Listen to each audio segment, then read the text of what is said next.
અંકલેશ્વર તાલુકાના સેંગપુર ગામની સીમમાંથી દીપડો પાંજરે પુરાતા ગ્રામજનોએ હાશકારો અનુભવ્યો હતો।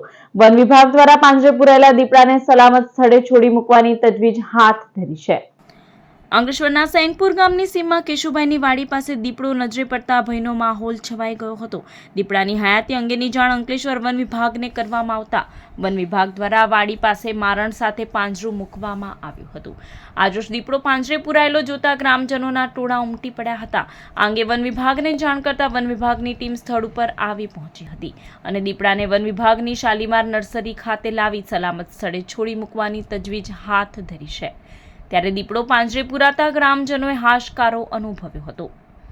આજરોજ સામાજિક વનીકરણ રેન્જ અંકલેશ્વરના કાર્ય વિસ્તારમાં કેશુકાકાની વાડી સેંગપુર ગામમાં દીપડો ફરતાની માહિતી મળતા જેથી સામાજિક વનીકરણ range forest officer Jayan Rana સરના માર્ગદર્શન હેઠળ પિંજરું મૂકવામાં આવેલ હતું, જે આજરોજ વહેલી સવારે દીપડો પાંજરે પુરાયો છે।